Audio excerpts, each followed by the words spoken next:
नमस्कार, आप देख रहे हैं राष्ट्रीय पुलिस समाचार न्यूज। मैं हूं आपके साथ सुषमा। चलिए बढ़ते हैं कुछ खास खबरों की ओर। पत्नी द्वारा झूठे आरोप लगाए जाने के कारण एक और पति और उसका परिवार गुजर रहा है मानसिक तनाव से। लखनऊ के सादतगंज क्षेत्र के बीबीगंज निवासी शावेज मिर्जा और उसका परिवार पत्नी के द्वारा लगातार लगाए जा रहे झूठे आरोपों के कारण मानसिक तनाव, उत्पीड़न और परेशानियों में घिरा हुआ है। दिसंबर 2017 में शावेज मिर्जा का विवाह मौलवीगंज के निवासी सहारा रिजवान से हुआ था। शादी के कुछ माह के बाद ही से ही शुरू हो गए थे पति पत्नी में झगड़े। आपने महिला उत्पीड़न के बारे में बहुत ज़्यादा सुना होगा। लगातार महिला उत्पीड़न को लेके बहुत सारे एक्ट भी बने, बहुत सारे कानून बने, जिसकी वजह से कहीं ना कहीं अब महिला उत्पीड़न को लेके और महिला एक्ट पे लेके अब दुरुपयोग भी होने लगा है। जैसे कि अभी कुछ दिन पहले आपने देखा कि बेंगलोर में एक अतुल सुभाष नामक व्यक्ति ने एक वीडियो वायरल किया, जिसके अंदर वो अपनी पत्नी से और पत्नी के परिवार वालों से पूरी तरीके से बहुत ज़्यादा परेशान होकर उसने सुसाइड कर लिया। उसका वीडियो वायरल हुआ।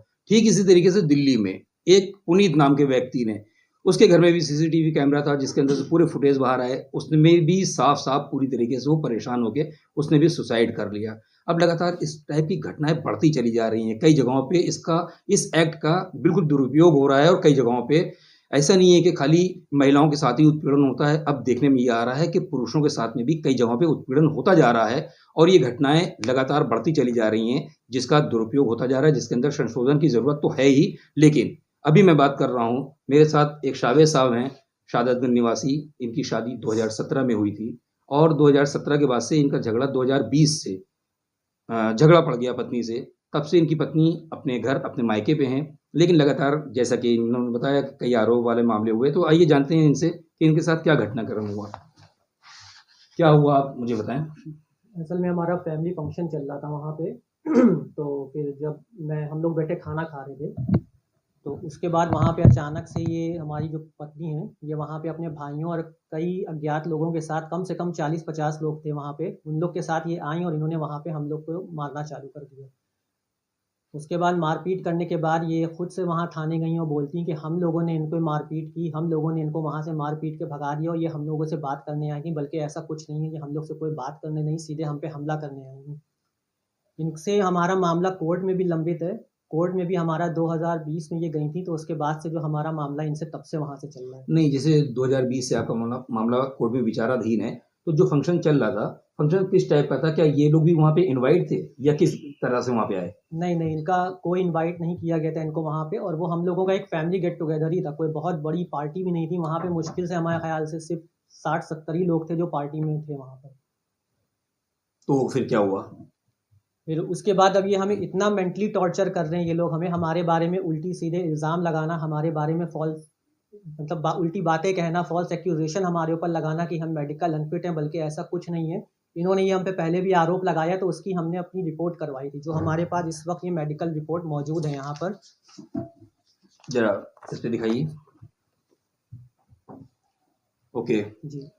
तो चूंकि नहीं मामला आपका कोर्ट में विचाराधीन है, अपनी ये वाली बात तो आपने वहाँ रखी भी होगी, तो ये झगड़े की शुरुआत क्यों हुई? किस तरीके से ये मामला बढ़ा और यहाँ तक बढ़ता चला जा रहा है?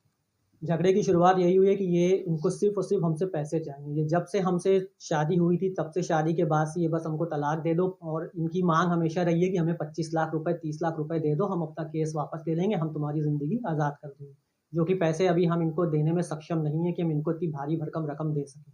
नहीं, शादी क्या अरेंज मैरिज नहीं थी नहीं, या लव मैरिज थी, क्या था? नहीं, अरेंज मैरिज थी, फैमिली वालों ने ही की थी। जाहिर सी बात है, दोनों फैमिली वालों ने देखा होगा, तो इस बात को लेकर शादी के फौरन बाद से वो क्यों कहने लगी? क्योंकि जहाँ तक मुझे पता चला था, और मैंने इनका जो फ़ेसबुक अकाउंट खंगाला था, उसमें एक लड़के का नाम सामने आया था, और मेरे एक कज़न है, उसने एक बार इनको एक लड़के के साथ सहारागंज मॉल में घूमते भी पकड़ा था, जो कि उसने आके मुझसे उस वक्त ये बात बताई थी। और इनका उस लड़के से काफ़ी टाइम से चक्कर था, और जिस टाइम ये घर यहाँ से छोड़ के निकली नहीं, उस टाइम मुझे चैलेंज करके गई थी कि 6 महीने में मैं तुमको दूसरी शादी करके दिखाऊंगी। तो इसी तरह से अब उसके बाद जो है ये हम पे अब इल्ज़ाम लगा रही हैं, क्योंकि मैंने इनको तलाक देने से मना कर दिया था। मैंने ये कहा था कि अगर तुम्हें तलाक चाहिए तो तुम मुझे खुला भिजवा दो, मैं तुम्हें तलाक दे दूँगा। लेकिन इनका साफ कहना है कि मैं तुम्हें खुला नहीं भिजवाऊँगी, बल्कि तुम मुझे तलाक दो, ताकि ये मुझसे उसके बाद ये पैसे लें।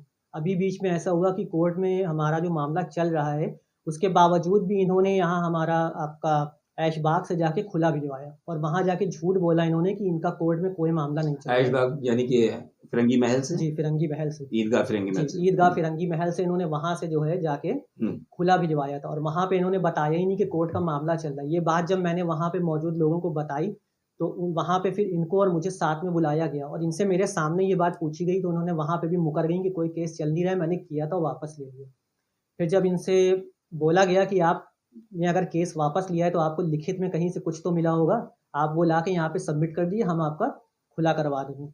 लेकिन उसके बाद से फिर ये वहाँ से फ़ौरन उसी वक्त निकल गई और उसके बाद से जिनको दूसरी डेट दी गई थी उस डेट में ये कभी आई नहीं। अच्छा, ये वहाँ नहीं पहुँची हैं, जैसे कि कोर्ट में मामला विचाराधीन है, उस जगह पे आप पेशियों में गए हैं, तो वहाँ पे क्या निष्कर्ष निकला अभी तक? कोई निष्कर्ष नहीं निकला अभी भी वहाँ पे, बस हम लोगों की ज़मानतें हो गई हैं और ज़मानतों के बाद अब तक कोई कार्यवाही आगे बढ़ी अभी फिलहाल नहीं। तो इस वक्त आपको जो है अपनी बात रखने के लिए क्या ज़रूरत पड़ी, चूँकि जैसे मामला विचाराधीन है और जैसा कि अभी आपने बताया ये जो झगड़े वाली बात, ये झगड़ा किस डेट में हुआ है? ये अभी 9 जनवरी को हुआ था। तो ज़ाहिर-सी बात है कि मामला पुलिस में गया होगा, जी मामला पुलिस में गया है। तो आपके बयान हो गए? जी अभी बयान नहीं हुए लेकिन वहाँ पे एफआईआर हमारी हुई है, बयान के लिए हमें बुलाया जाएगा उन्होंने कहा। अभी आप क्या चाह रहे हैं? आप मीडिया के माध्यम से क्या कहना चाह रहे हैं, जिस तरीके से जो भी आपको बकौल आपके कि आपके साथ भी उत्पीड़न हो रहा है, उस उत्पीड़न को लेके आप क्या कहना चाह रहे हैं?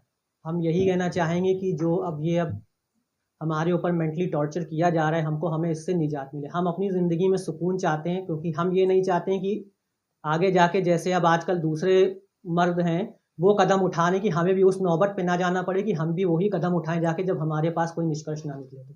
हम बस अपने लिए इंसाफ चाहते हैं।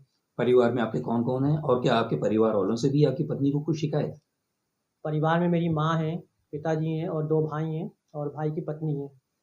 और उनसे हमारी शिकायत मेरे माता-पिता से भी रही है, बल्कि मेरे पिताजी कम से कम 70 साल के हैं और माताजी जिनको हमारे दिखाई नहीं देता है, उन्होंने उन पे भी इल्ज़ाम लगाया कि मेरी माताजी इनको मारती हैं। और जिस टाइम पे ये लॉकडाउन के टाइम यहाँ से घर छोड़ के गई हैं, उस टाइम मेरे पिताजी यहाँ थे भी नहीं, लॉकडाउन में मुंबई में 2 महीना फँसे रहे हैं।